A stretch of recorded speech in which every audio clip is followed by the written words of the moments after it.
Is the meeting's being recorded? Okay. So without further ado, five, four, three, two, one. Elizabeth April, at last we meet on Nature of Reality Radio. It's been kind of a crazy ride trying to get you on. First time I ended up being late and you decided to abandon me. I can't hold anything against you for that. Second time, I was going to interview you until I got struck by lightning. Crazy and sort of got struck by lightning. My house got struck by lightning. I was at the computer. A tiny little static lightning bolt came from the space bar, zapped my finger. That unfortunately fried everything in my house. Kept me without a computer for a while. And then you were, of course, sick last week. But fourth time's a charm. Great thing. Great that that's the case, and you have so much to offer. It would be a shame if I couldn't get you on because, well, you've had such great inspiration for people. In fact, one person who I had as a guest on who was an artist said he watched your video about Atlantis and Lemuria. I think it was mostly Lemuria, and he decided to become an artist after he watched that. Kind of puzzles me though, because I listened to that interview myself and I don't remember hearing anything that would inspire someone to become an artist. But well, what do I? I'm not him. He's not me. We're all the same consciousness, but we're all different fractals within the same consciousness. So, whatever he said in that interview, whatever you said that interview that made him want to be an artist, congratulations. You obviously have some amazing energy about you that would have the ability to do something like that. And, well, we're going to go for an hour today. I'm sure you don't really need an introduction because I'm sure everybody knows a lot about you from all you've done, but still, in general, unless I'm really pressed for time, don't I always ask my guests, please give a nice little primary source perspective primer beginning here to help us understand for those that don't know anything about you, to explain who you are and what you experience that causes you to do the stuff that you do. And then after that, we'll get into some really serious nitty gritty subject matters for about an hour. So, knock yourself out, Elizabeth. You got the floor. Who are you and what did you experience? And of course, I'm sure the remote viewing is going to come up in conversation because I guess a lot of people know about you for that. So, don't explain how to do remote viewing. We'll make that a separate topic later in the interview. But please, I guess when you discovered how you can do that and the other things you can do, I'll shut up and put myself on mute. You got the floor. Cool. Yeah, thank you so much, Andrew. I know it's probably been like 2 years of us going back and forth. So I'm glad we're closing the loop. This is finally happening. And I'm sure I can offer some insight to your community or whoever's listening to this. So yeah, I got started I guess in this lifetime I always feel like I've been living like two different lives, one just a very simple sort of human upbringing, and then the other where I'm seeing energies and auras and ghosts and spirits and all of the things at a very early age. So I feel like I've sort of always had one foot in the physical and one foot in the non-physical. So I was born with, I guess, extrasensory abilities, or especially a lot of like clairvoyancy or seeing things that other people couldn't see, really just seeing and tuning into different energies. And then that caused me a lot of sort of, I guess, like up and down in childhood, just feeling like no one really understood me or I didn't fit in. And that I was different, but I didn't know why, and my parents didn't know how to explain it. And then I ended up shutting down pretty much all of my abilities at around 10 years old. And then when I was a teenager, through a lot of just deep questioning and anxiety and doubts about life, is when I sort of started opening back up. And what triggered my, spiritual awakening, or I guess reawakening, at 16 was a past life regression. So my dad ended up doing that. I guess he did a course once, and he asked me if I wanted to explore any of my past lives. And so at that point, I was willing to really just try anything to feel better about life. And that was the time when I started to realize that A, reincarnation is real. And B, time isn't linear. It's not the past, present, and future. It's all of them simultaneously. And so what does that really mean? And if we've all had different lifetimes, then also what does that mean? And how does that contribute to this lifetime? So it really opened up a can of worms for me. A couple years later, I went off to university at 18. I ended up taking my dad's past life regression notes, and that's actually how I made friends in university. I would ask random students in my first year classes if they believed in reincarnation, or if they were open-minded. And even the most skeptical students, like the engineer students, I would take into a deep state of trance meditation. And I would help them, guide them through to explore their own past lifetimes so that they could also have an awakening like I did a few years back. And so that was really cool. That really like sort of opened me back up. I started to get into deep states of meditation, astral travel, remote view, get out of my body, lucid dream. I started seeing ghosts and spirits and auras and energies and all the crazy, trippy things in between, the atoms of this reality. And yeah, and then shortly after all of that, at 18 in 2010, I ended up getting abducted, physically abducted, taken from my room by extraterrestrials. They weren't kind, they weren't loving. It was not a great experience. But that once again, like sort of opened me up this whole can of worms of holy shit, aliens are real. And if they are real, why are they here? Why bother with humans?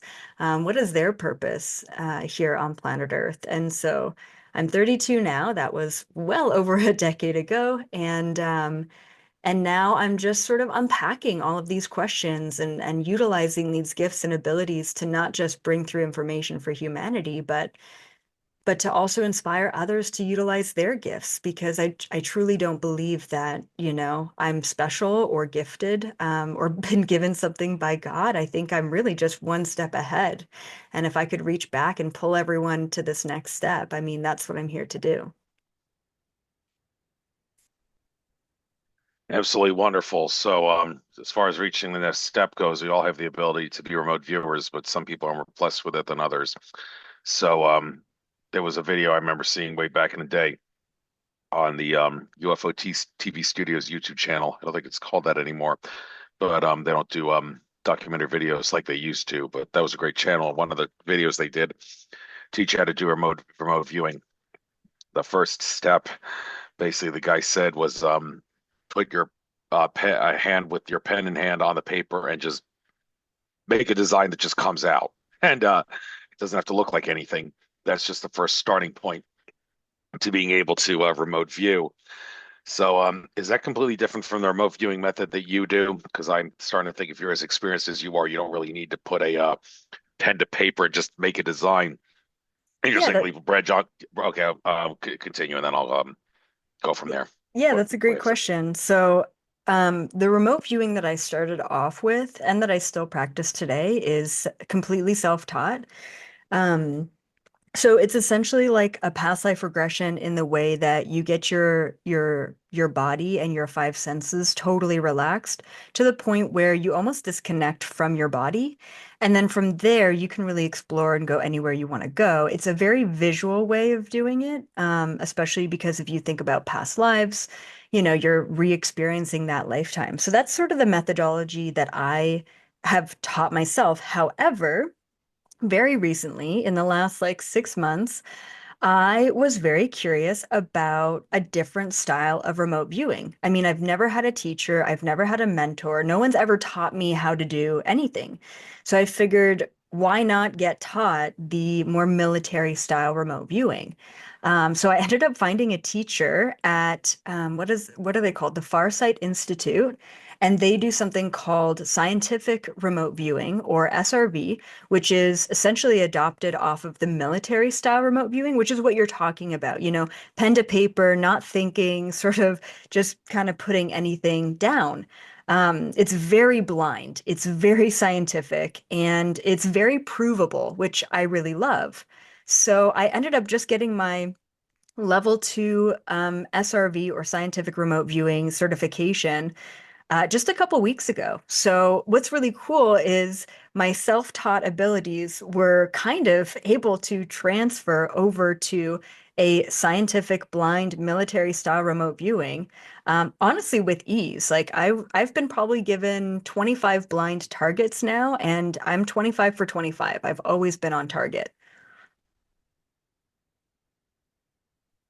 Well, that's great. And I'm sure you'll be 1,000 for 1,000 in due time or whatever. How many times you turn out to be on target, or try to make a target to look at. And that thing I was saying about writing the pen and paper design, Brad Johnson, who channels a drone, is in his I think he tries to make a weekly now videos where he does Akashic viewing. He actually does the pen to paper on the board with a marker, and the design doesn't actually look like anything, but he claims that that's the ticket into the Akashic, just like the guy in the video on UFO TV Studio said that's the key to the ticket to the it's remote viewing. A lot of people say the age-old expression, the pen is mightier than the sword, not as a physical weapon, but in terms of ability to access amazing information for sure. And do you have any idea what it is about putting a pen or pencil to paper and getting stuff out that actually helps things manifest better? What is the science behind how that works? Okay, well, if we're talking, I mean, remote viewing is tricky. I think that in a lot of ways it's almost like automatic writing, and then you really sort of pay attention to what comes out. So you're not thinking about it, you just do it. And I think when it comes to manifestation, when you write something that you want down, it materializes it, right? Like I really believe that our thoughts, our imagination, I mean, everything in our own minds is so untangible or intangible.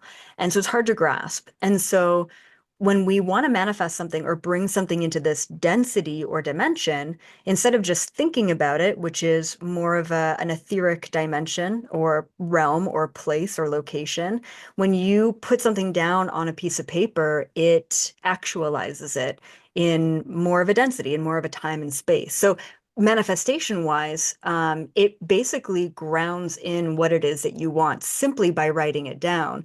And from a remote viewing sense, it allows us to let go of that conscious mind so that we can access the deeper subconscious mind, which obviously is really connected to a lot of things. Thank you. Now, looking on your channel of videos here again, these a lot of these videos here, if you go to your YouTube channel, click on videos, they're not the ones that you do a live video on. Many of them, they're just well, a lot of them seem to be for 2025 related. But there's one here, Galactic Federation Relay Transmission, Black Holes, Prayer, and Planetary Timelines. I can't resist getting into black holes because I've even heard some people actually assert, well, Einstein didn't really think that nature would allow for such a thing. But and I've even heard, I think it was Paul LaViolette, he's now dead, but he in my interview with him, he actually said he has great reason to believe that there is actually no such thing as a black hole.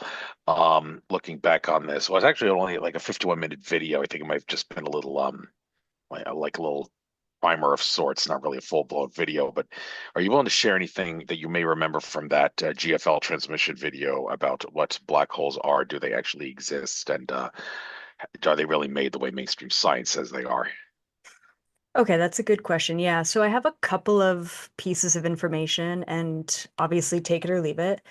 The first thing that I was shown by this being that was talking, like I asked about black holes, and so he was sort of talking about them, and he gave me this image, and the image looked like a side profile of a black hole, and it was just so bizarre. So if you could imagine, right, like a cone, if that makes sense, and then the small end of the cone connects with another cone, like a mirror, and like so the two small ends of the cone connect together. And so right where the middle piece is, where the connection is, that's I guess the black hole, but essentially it's a funnel, right? And so I didn't know this, but I guess there's two sides of a black hole. One funnels in, and then you kind of funnel out. And if I recall, because that was in a Galactic Federation video I did, if I recall, They use the black holes as like a transportation. I want to say that it was some sort of like ability to transport through it and potentially to other like universes. However, a lot of the beings just like I don't know if I want to call it like a hyperdrive, but essentially their spacecraft is able to bend time and space. So it's essentially just like teleporting from like one location in the universe to another. So black holes are much more powerful and can sort of transport you to different places, but apparently it's unstable in the way that I don't know if it's just too powerful, but they don't have the technology isn't strong enough to essentially transport them to the right place every time. So they usually avoid black holes. But apparently it's a natural thing. They do exist, and they're not super concerned about them in general. Hmm. Sorry, I didn't realize I was unmuted there. But anyhow, I wanted Dad to get into the GFL because a lot of controversy around this Galactic Council. George Kavasilis said that he was suckered into believing that he was a GFL member, and they toyed with his mind. But he made it clear that there are at least two Galactic Federation of Light. I guess the of Light part, not all people include that part of the title, but there is one that masquerades as a benevolent organization, even though it's not. And I guess my first question to you is, how do you know for a fact that you weren't suckered by the bad guys? How do you know for a fact that they were the good guys? And if they really are the good guys, could you please get into the who, what, when, where, why, and how of the Galactic Federation? Yeah, absolutely. Great question. So I love this. I'm a very naturally skeptical person. I don't do any external research. I do that for a reason. Everything I know is what I receive. And so if that's the case, that makes me so tapped in and also so naive as well, not to have any sort of, mirroring or alternate perceptions or what have you. So, knowing that at a young age, my number one thing that I've really worked on is discernment, right? Now, look, I can't convince anyone of anything because words are just words. But a lot of people do follow me because they feel it, right? There's something in them that resonates. So when I first started getting into like back into my spiritual abilities, 18, 19, 20, 21, and this was also around the time I got abducted. So aliens and like interfacing with aliens and like that was just also new to me. And I also got manipulated. I got conned. I got attacked. It was really full on and nonstop for at least 4 years. Like we're talking 4 years of just nonstop like darkness. And then, I started to question, there can't just be negativity. There can't just be darkness in the universe, in this reality, in the realities beyond this. We live in a binary system. Everything is polarized. There's a spectrum. So where's the other side of the spectrum? And that's when I really started to realize that discernment doesn't come from the mind, right? Because I think as human beings, we're taught science and logic and proof and quantifiable data. And I get that because I'm a logical person and I'm also a skeptical person. So I question everything. When it comes to dimensions and beings and frequencies and good and bad and all of that. And it's not about how we perceive it, because that can be very easily toyed with, very easily manipulated. It's how we feel about it. And I know it sounds woo-woo. It sounds like, okay, go back to your meditation cave in the jungle. But it's true.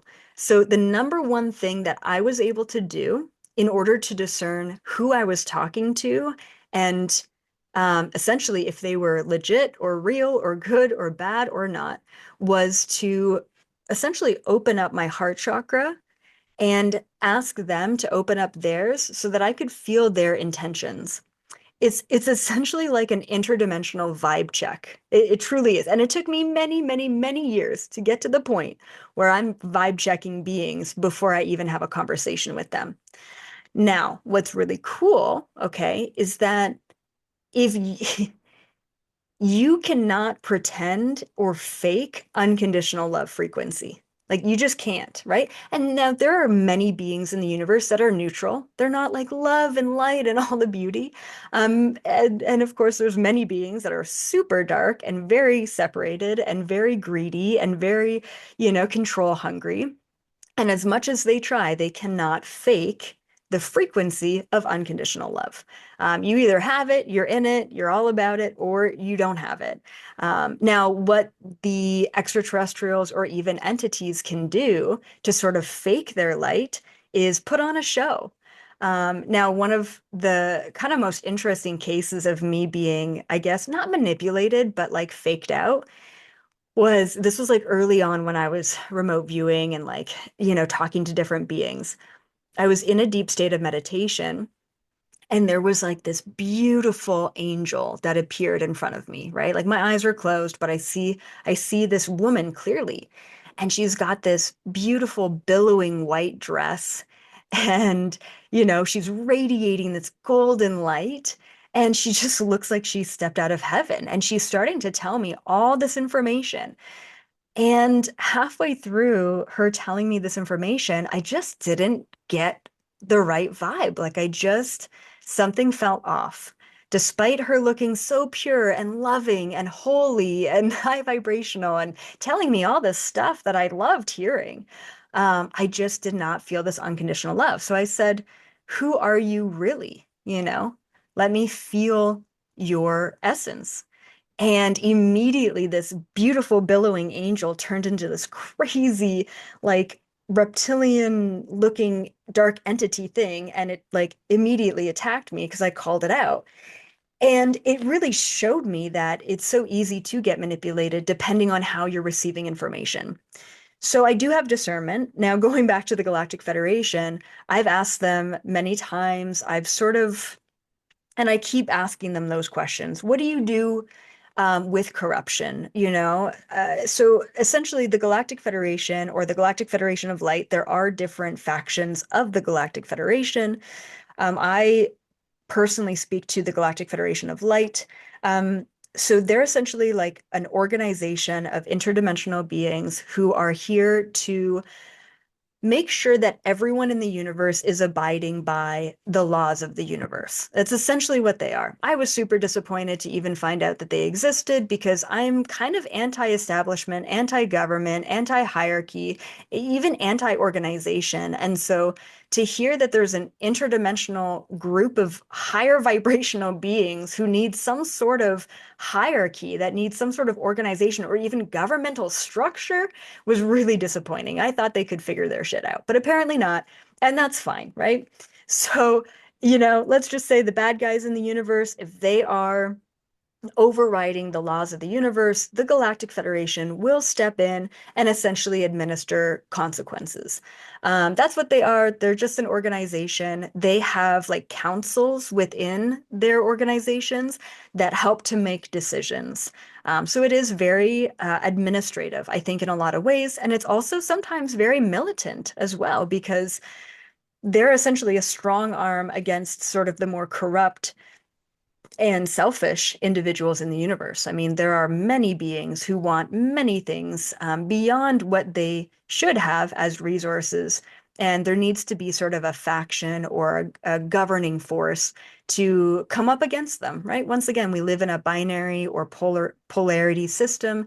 If there's light, there's dark. If there's good, there's bad. If there's service to others, there's service to self.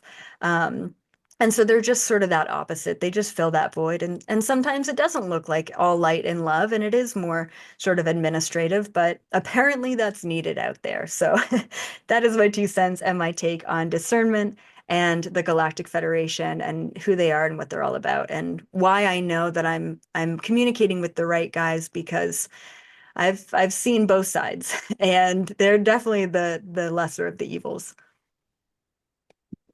Well, that's great to hear. But the thing that I still can't help but roll my eyes here, you say that they're there to impose consequences. Well, should we give them a D or an F? I mean, I hate to say that, but when I was at a conference, one of those conferences with Landon Denon, Alex Collier. This one was in the Orlando, Florida area a couple of years ago. It was supposed to be Alex Collier's last conference before he retired, but he's come back a few times. And I had the chance to ask the question, why shouldn't we blame our space brothers for all the suffering that happens to us if it really is true that they have the ability to shut the powers that be down in a heartbeat if they were to try to do something really sinister like blow up a planet? Then they obviously have the power to shut them down in a heartbeat if they're trying to like stage a false flag or even at a lower level kill a whistleblower that exposes secrets. I mean, you would think that if a whistleblower is threatened, he could say to his space brother, he's like, "Excuse me, I just got threatened by the powers that be. Could you please come to my rescue, protect me, and shut the powers that be down so I can talk about the stuff I want to talk about and not have to fear retaliation?"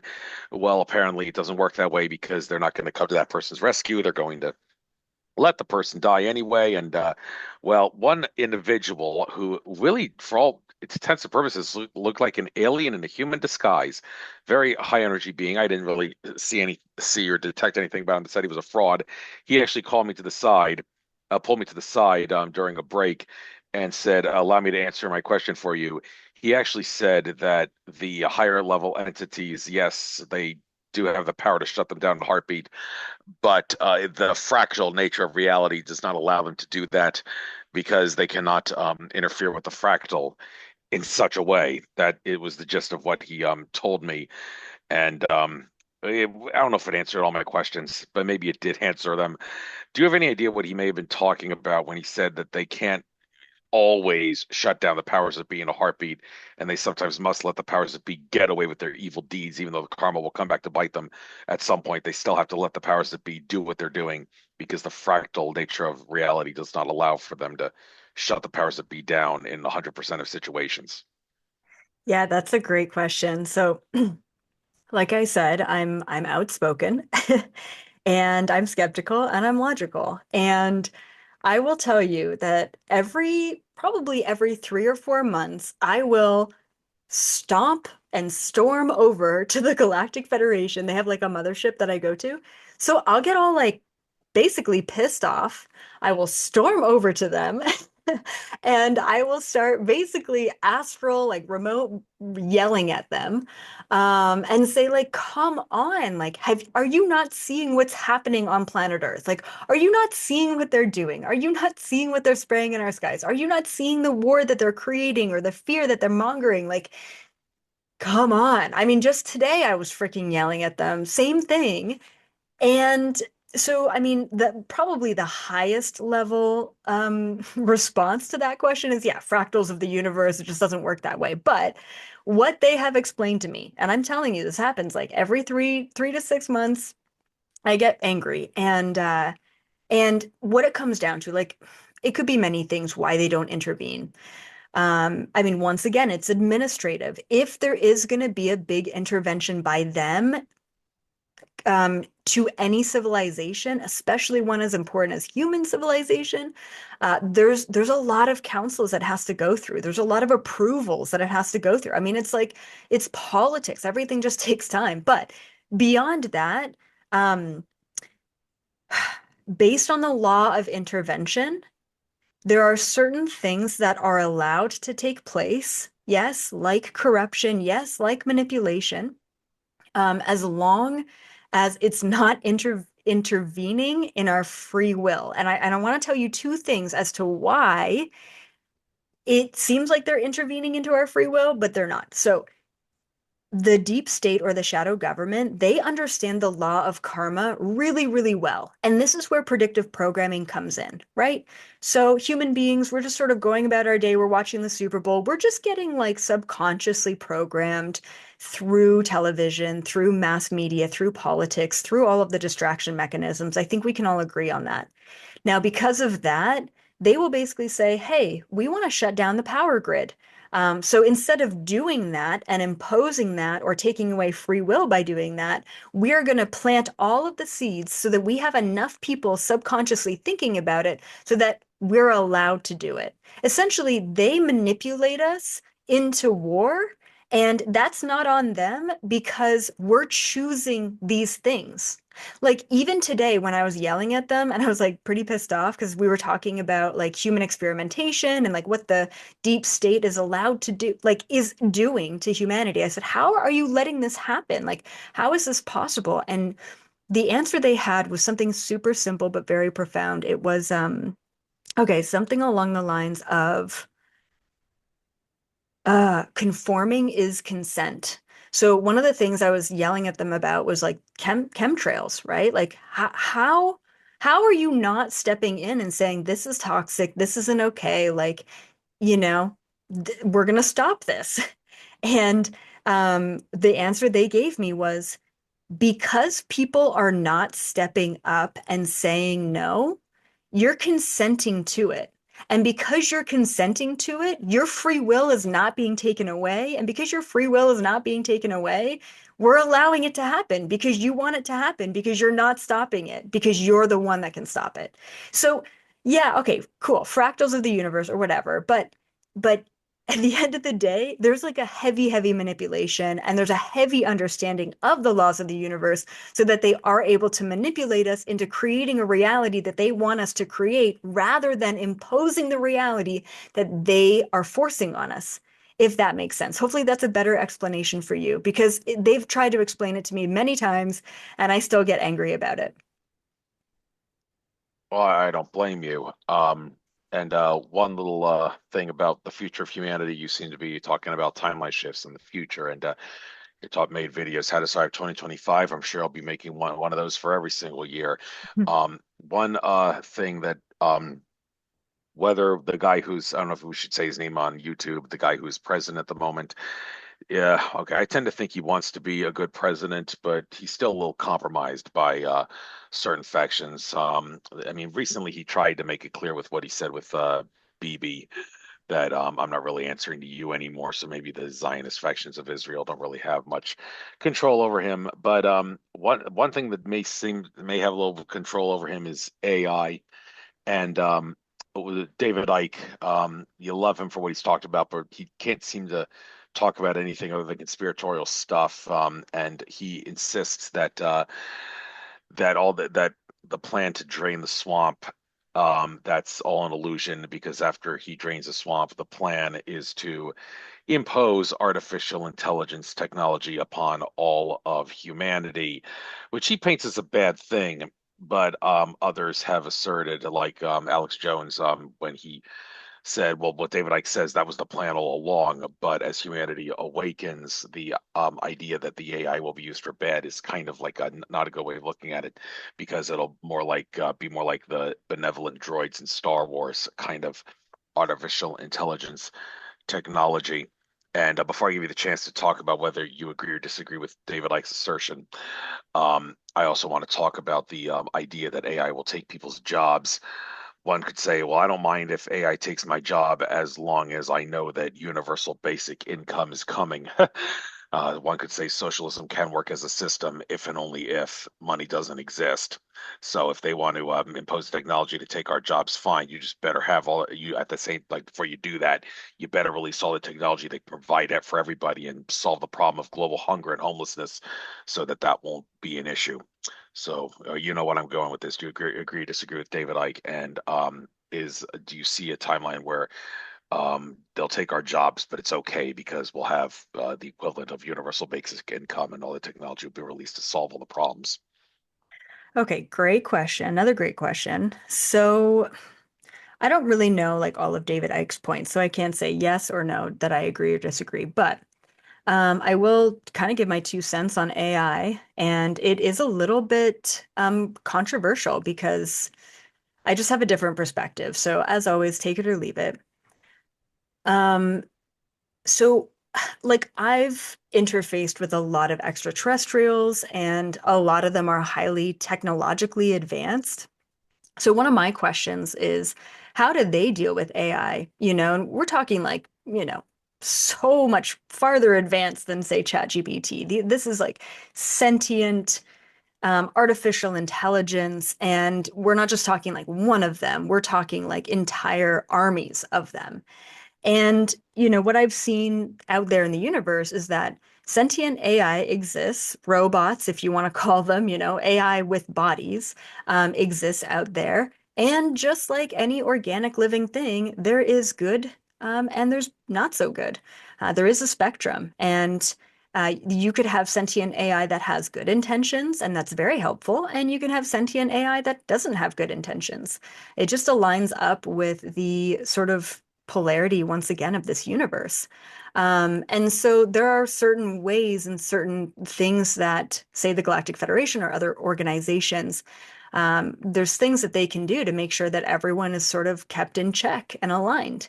And when I take a look at, say, extraterrestrial beings flying their ships, what they do is they telepathically communicate to their ships to tell them where to go, right? So there is a merging of consciousness between these higher, I guess, higher density beings and technology. So no, I don't think they're chipped or implanted. I think that technology is conscious, and technology in the future, or at least in other extraterrestrial civilizations, is able to interface with our consciousness as organic beings. So do I see AI as a threat? Um, I think that my worry around AI these days, anyway, is that it's about the people who are programming it, right? I mean, it's whatever you sort of feed it right now, anyway. And humans aren't great, so I'm sure that there's a lot of people who are misusing the technology. Um, do I think that it's going to be harmful for humanity? I think that what we're going to see in the next 2 years in particular is that AI, especially when we think about like deep fake videos, now you can just mimic someone's face. You can have them in a video looking exactly like them. You can have them talking exactly like they talk.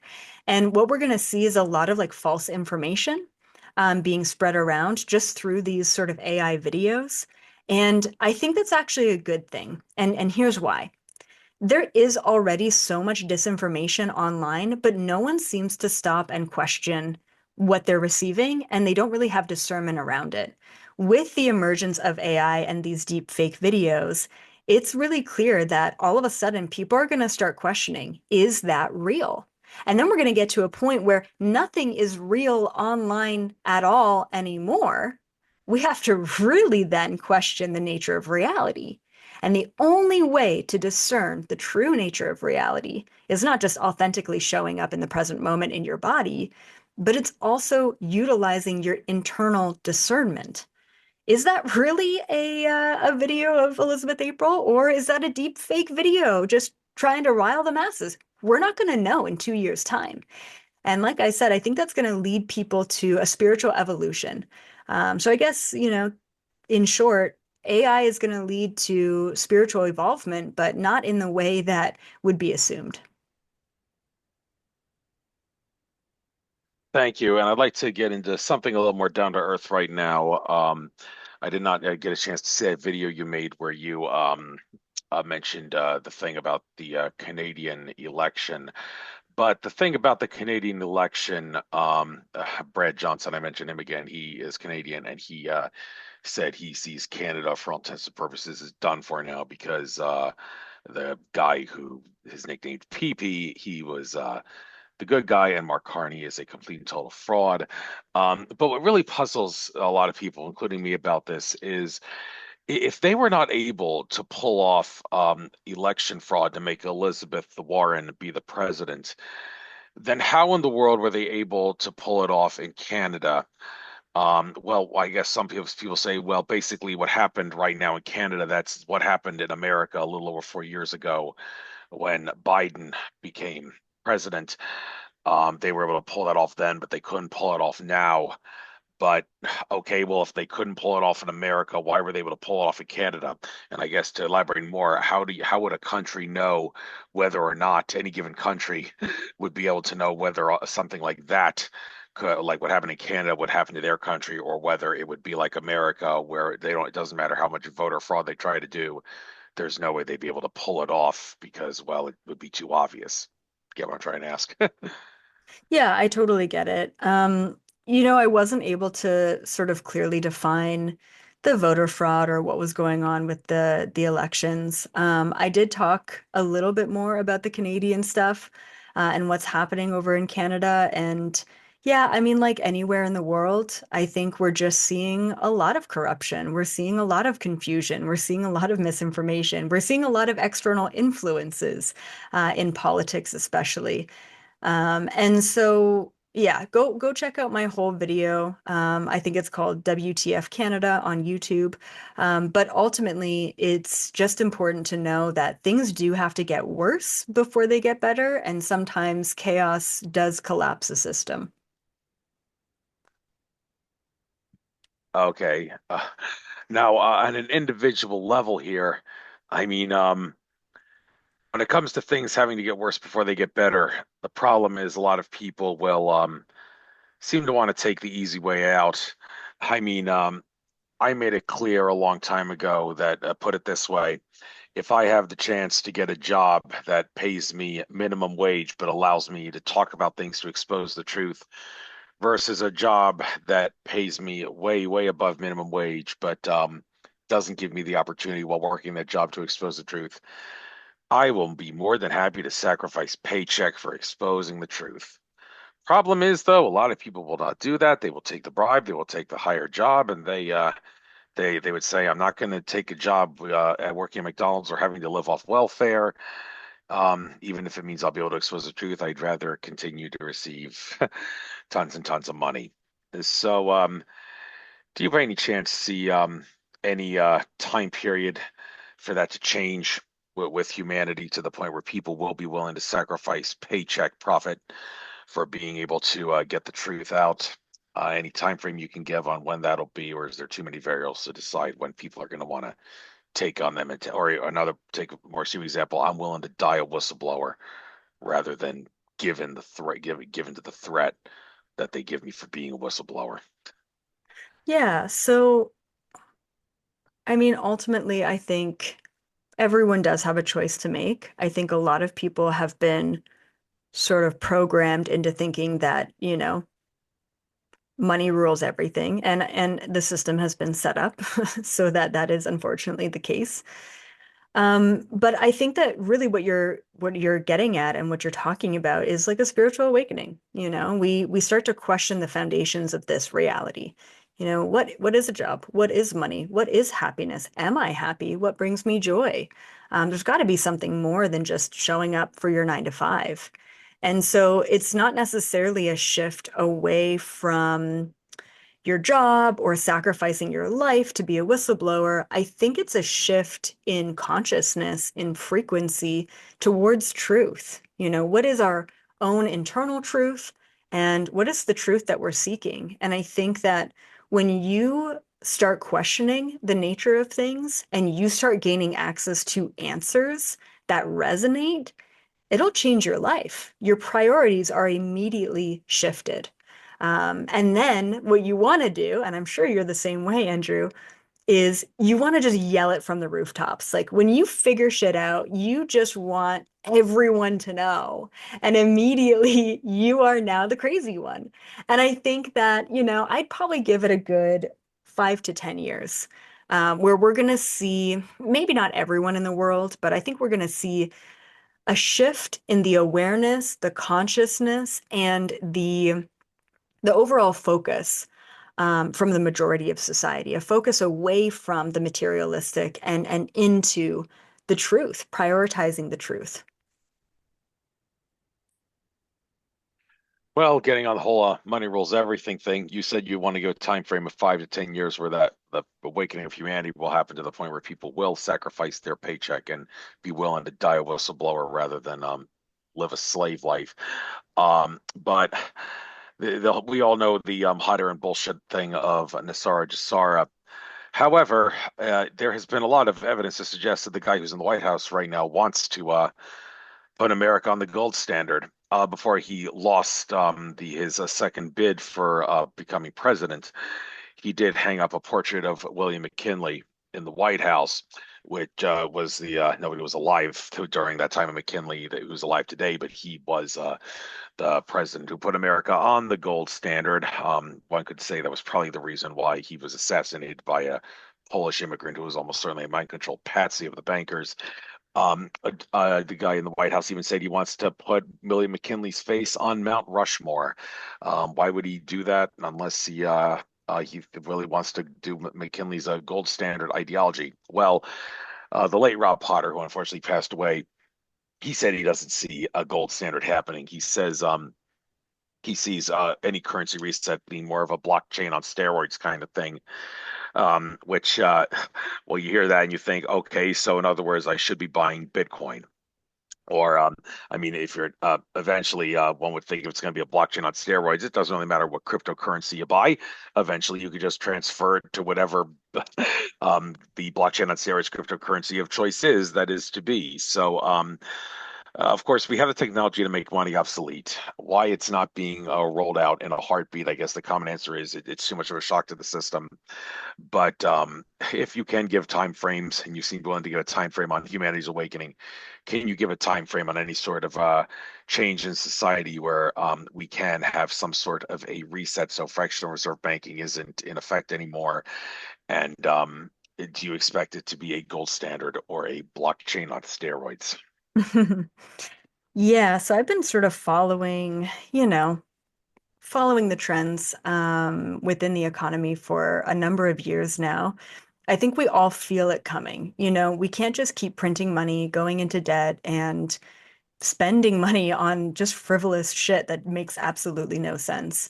So, once again, it's got to get worse before it gets better. The old system has to collapse, and then the new system has to take effect. I am a many eggs, many baskets girl, which means that when it comes to finance, economy, whatever you want to call it, the way that I play it is a little bit of everything. I've got some alternate currencies in cash. I've got precious metals. I've got cryptocurrency. I've got an IRA. I've got stocks. I've got a little bit of everything. And then I also choose to spend some of that money to put into like survival or prepping gear, just because, hey, if shit were to go down, it wouldn't even be worth burning $100 bill. You know what I mean? It means absolutely nothing. Those numbers in a bank account, gone. It means nothing. So yeah, I'm kind of a diversify my assets type of person. And I have been like that for like 10 plus years. So if you're thinking, whoa, I don't have that many assets to diversify, you just take a small, small amount of what you got and you put it into maybe a 1 ounce silver coin. Once a year on your birthday. And if you were doing that for the past 5 years, you'd have 5 ounces, right? And so on and so forth. Same thing with like survival gear. You just buy a little bit at a time or that extra can of soup, those sort of things. So you don't have to have a lot of money or assets to divide them equally, but I do. I highly recommend precious metals. Like for me, that feels like the most stable version of currency. And then beyond that, I am a crypto believer. I know that, they're sort of trying to push like a Fed coin right now, which is a little bit worrisome. It kind of goes against the basic premise of cryptocurrency. It's unregulated for a reason. It's for the people for a reason, and they're really trying to take ownership over that. I think that there is a way for things to transition smoothly, and I also think that there's a way for things to be transitioned like ripping a band-aid off or pulling the rug from underneath society. So as far as how it's going to play out, I have no idea. I'm sort of prepared for all cases. And as far as when it's going to play out, I'm really hoping the next 5 years, but it definitely could take the next decade to transition to something that um, is more equal, not a top-down, not a pyramid approach. All right, I'll get back to that subject in a moment. But one thing I just realized I did want to ask you. Um, Maybe this will be a little hard for me to ask you, but I kind of need to understand how people who make contact with higher level entities how it works. And there's one guy who really caused a brouhaha of sorts when I interviewed him. That was Michael Horn, the de facto poster boy for Billy Meyer information. And the interview with him that I did, it got almost as many likes as it got dislikes because while we did talk about what Billy Meyer has to say, for a lot of the rest of the interview that caused all the dislikes to happen, Michael Horn basically said something to the effect of, "Have you ever heard of Tolek, Gosia, Alex Collier, Elizabeth April, Barbara Marciniak, Mark Kimmel, Sheldon Idle? They're all frauds. They're all scammers. They're all phony. If they weren't phony, then their contacts in the E2 would have been making face-to-face contact with them in the same way that the Pleiadian Nordics made face-to-face contact with Billy Meyer." Sorry if I had made you have steamrolling out of your ears for saying that, but that is what he said. And well, I think he's out of his mind to be so narrow-minded to think that Billy Meyer's way of making contact is the only legitimate way. Do you have anything to say to that, to his crazy statement there? Honestly, I love it. Like there are skeptics and that's a good thing. Question everything, you know what I mean? Um I yeah, I don't really have anything to say. I mean, everyone's opinion and perspective is valuable and if they want to share it, that's totally fine. I think that my community is so strong and so loyal because pretty much all of them have seen me remote view live. And honestly, I can't make this shit up. Like, I don't have an imagination capable of the things that I see and experience. And most of the time, I don't even have the memory to remember everything that I see. It just sort of passes right through me. So, um, personally, I don't have anything to prove. And also, I want to say that that scientific remote viewing course really did give me the validation that I've never had in my whole life, which was pretty badass. So, yeah, I mean, I think once again, everyone's got their own opinion and they're all valid. And I honestly don't mind people saying that kind of stuff. All right, well, that's reasonable. Man, I seem to have lost my train of thought. I wanted to ask you before then, before I discuss that subject. Maybe it'll come back to me. But there is a video you've got here on your site, "How to Be in a State of Zen 24/7." Um, that when you say Zen, I'm sure you can't be talking about Zen Buddhist because you see what Zen Buddhists do. That was a show on the Science Channel back in the day called "An Idiot Abroad." This guy lived toured the world, and for a little bit he lived in this place where Zen Buddhist lived, and the way that Zen Buddhist kept his place spick and span, clean as a whistle, cleaning the same parts over and over again many times throughout the day. The idiot abroad, who the channel was named after, who lived with the Zen Buddhist for a bit, he flat out said that's not Zen Buddhism, that's OCD, and there's no way that that is a healthy way to make a living, to be cleaning the same things over and over again. Very not That's not being in a state of Zen. So, what exactly do you mean by being in a state of Zen? And is the Zen Buddhism not what you're talking about? And is that really an unhealthy way of living your life, cleaning the same thing over and over? Okay, good question. So, I mean, I really resonate with Buddhism. I don't know much about it, but I definitely have had lifetimes where I was a Buddhist monk and we did a lot of really crazy things, like sitting in the same pose for, we're not just talking hours, but days. And there's a purpose behind it. There is a reason, there's a purpose, there's a teaching behind cleaning the same thing every day. So yeah, I mean, on the outside, we could misunderstand it and laugh and say that person's crazy for doing that. But they don't understand the deeper purpose and meaning. Now, when I talk about Zen or getting into that state of Zen, some people call it a flow state or a creative state. It's not based on Buddhism at all. It's actually based on a state of 0 point neutrality. So if anything, it's actually more of a scientific state or a quantum state than anything else, which is pretty cool. So I believe that by observing the reality around us, we create it, right? I mean, it's kind of like the double slit experiment.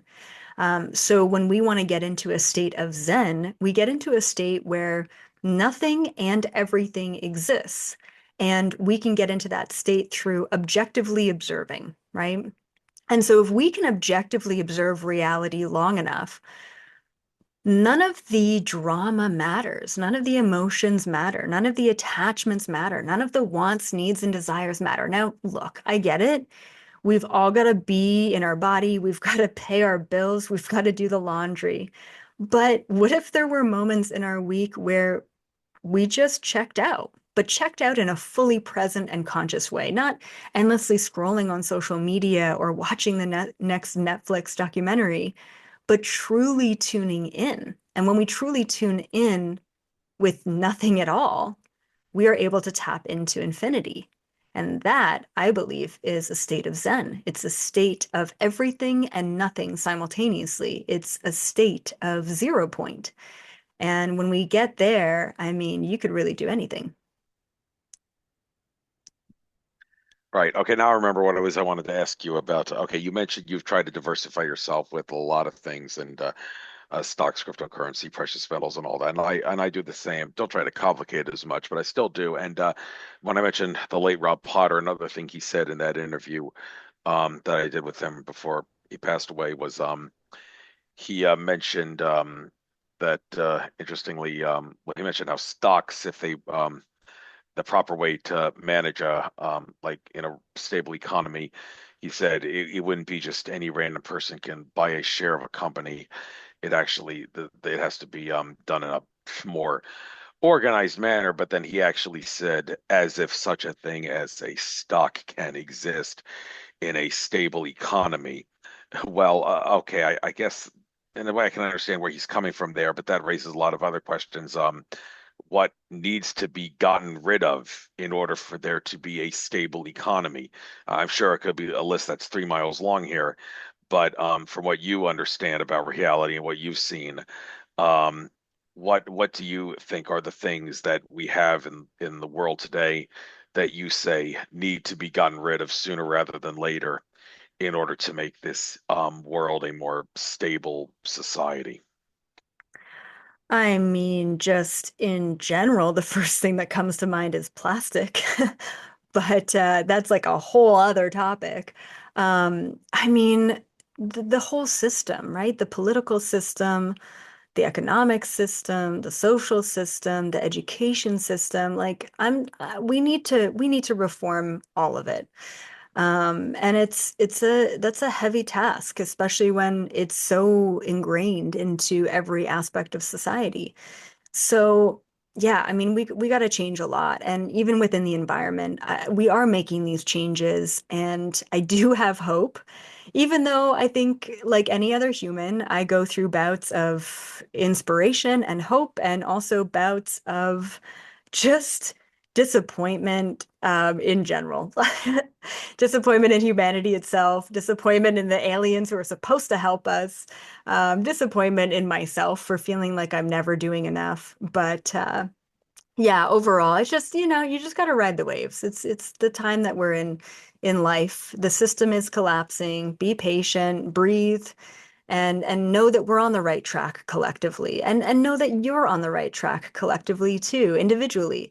I'm sure life is a little bit crazy for whoever is listening to this, but you're here for a reason. You're listening to this for a reason, and there is hope in your own life to start living your best life and attracting what you deserve, because I think everyone deserves to be happy.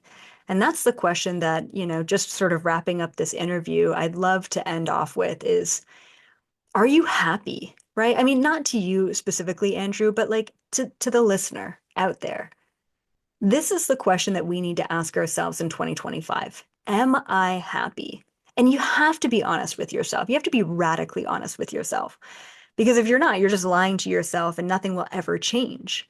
When you meet life with radical honesty and radical responsibility, and you start to ask the really tough questions, you start to acknowledge the truths that were always hidden in plain sight. So start there. Start with happiness. And if you're not happy, then ask yourself what's contributing to that. And if you are happy, and I'm sure there's elements of both, ask yourself what's contributing to your true authentic happiness. And I guarantee it isn't more money. I'm sure it's something more authentic, like that blooming flower, or that time that you get to spend with your kids on the weekend, or what have you. There are these small moments that feed our soul, and that's the truth. That's what we need to get back to at this time in life. I think you couldn't have said it any better and probably ended it any better. Let's bring this to an end now because we almost reached an hour. And actually, I kind of need to limit it to an hour if I want to upload it to Cost.tv, which is the backup channel I upload things to besides YouTube. And they don't allow for an hour interview max. So might as well bring it now so I don't have to make two separate things to get it up there. So is there anything else you'd like to get out regarding future things you're doing and any last words before we call the show? Yeah, no, I think that's pretty much it. And if anyone wants to find me anywhere else, it's just Elizabeth April on Google and you'll find all my things there. Thank you so much, Andrew, for having me on. I'm glad we could finally do this. Glad we could too. So you'll send me the recording ASAP, and I'll try to upload it day after tomorrow at the absolute latest. Very busy, Yeah, but I'll I'll find I'll time. send it over to you probably tomorrow when I hop on my computer again. Okay? Awesome, awesome. All right, take care Perfect. now. Best Thank of luck to you. you. Bye. Bye.